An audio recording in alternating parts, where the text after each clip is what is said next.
In the 12th century, the Middle East stood divided. The Muslim world was fractured into rival powers. We must act now! Kings, generals, and ministers competed for influence and control.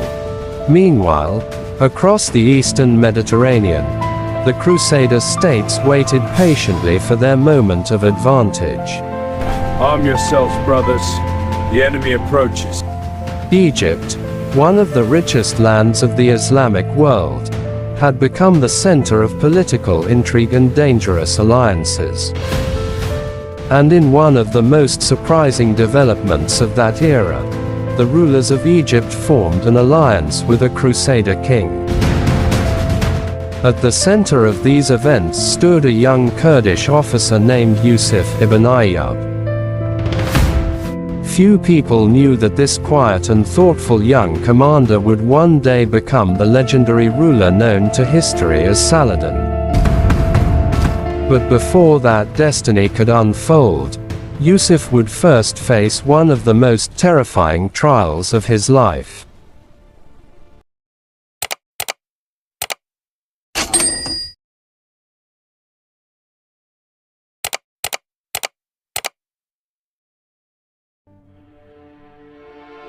The Egyptian government had allied itself with King Amalric of Jerusalem.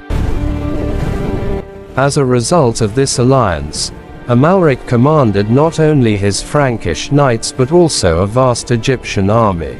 The alliance holds. We march at dawn.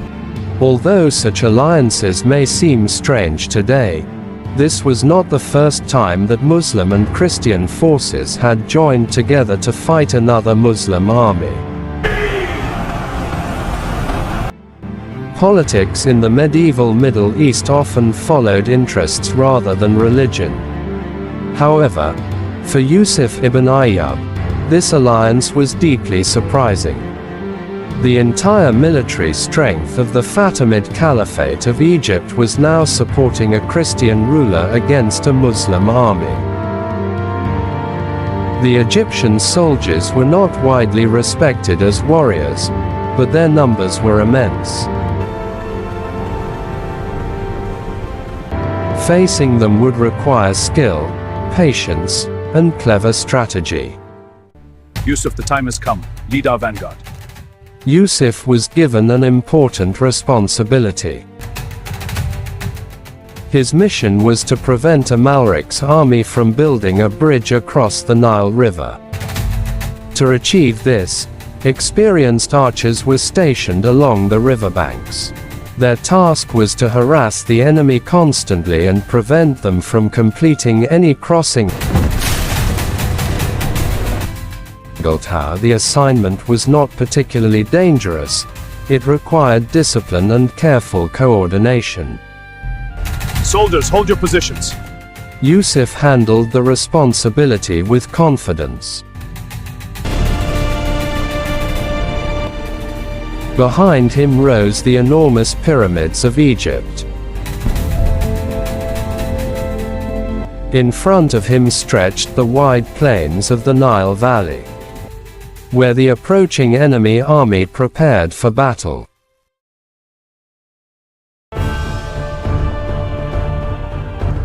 King Amalric believed that victory was inevitable. He became full sure that he will win today. His army was large and well supplied, having almost all war equipment. Confident in his strength, he eagerly prepared for direct combat. He ordered his commanders and forces that they will attack directly. Moving along the riverbank, he eventually found a shallow location where a bridge could be constructed. There, his engineers built a crossing, allowing the entire army to pass to the other side. Once the crossing was complete, the army advanced toward the Syrian forces led by Shirkuh. Shirkuh quickly established his camp and moved his forces toward open ground.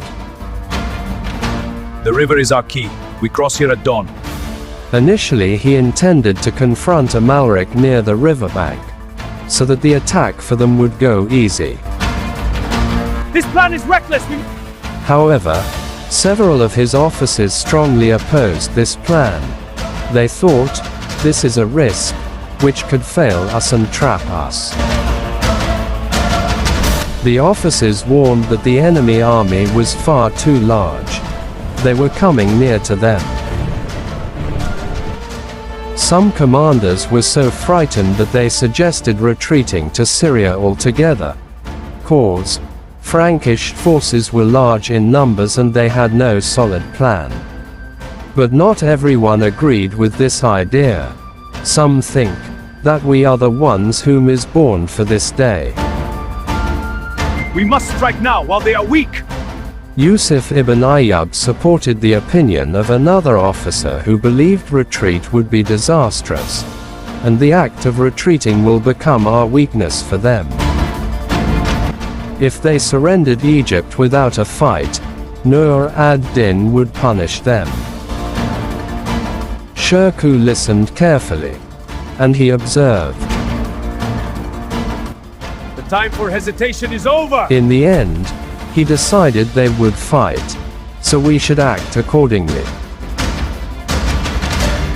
Yusuf would command the center of the army, ordered not to leave his position at any cost. Shirkuh would lead the left flank, which was the main obstacle of their plan. Retreat slowly! Hold the line! When the Frankish knights attacked the center, Yusuf would begin to withdraw deliberately. The Franks would believe the enemy center was collapsing and chase him. At that moment, Shirkuh would attack from behind. Look, the main target would be the Egyptian allies. Hold the line! Do not break formation!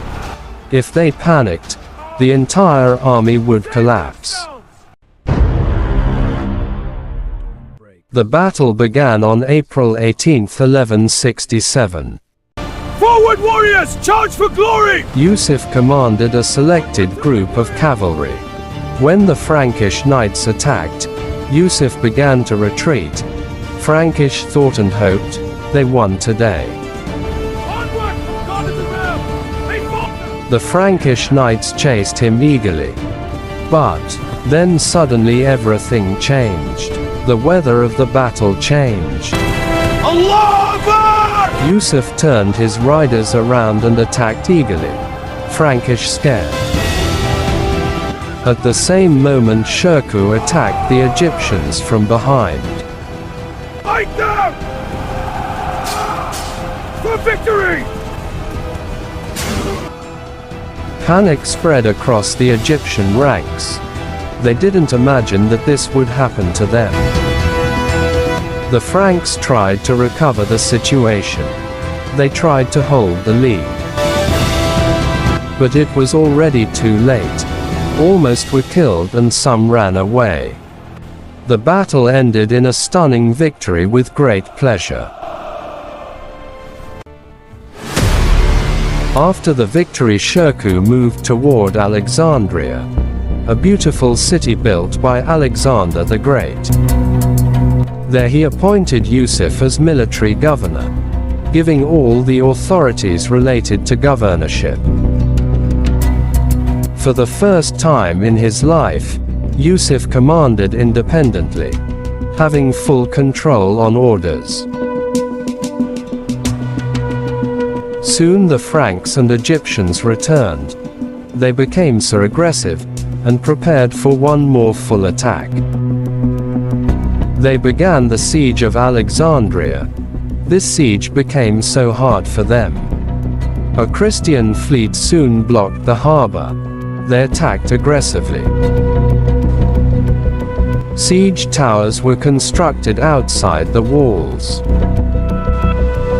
From these towers arrows and fire were launched into the city. The siege lasted 10 exhausting weeks. All became tired and the requirements went less. Yusuf rarely slept during this time. He regularly checked the positions and tried to make the better strategies to defend. Citizens, to the walls! He appealed to the citizens to defend their city. To give hand in hand to the soldiers. But the situation became increasingly desperate. He was going to lose the city. Yusuf sent an urgent message to Shirkuh asking for help. Just when the city seemed ready to fall, Shirkuh returned. The defenders attacked from within while Shirkuh attacked from outside. Amalric was forced to retreat once again. He again failed and got disappointed. The young commander who survived the siege would one day become the conqueror, Sultan Salahuddin Ayyubi.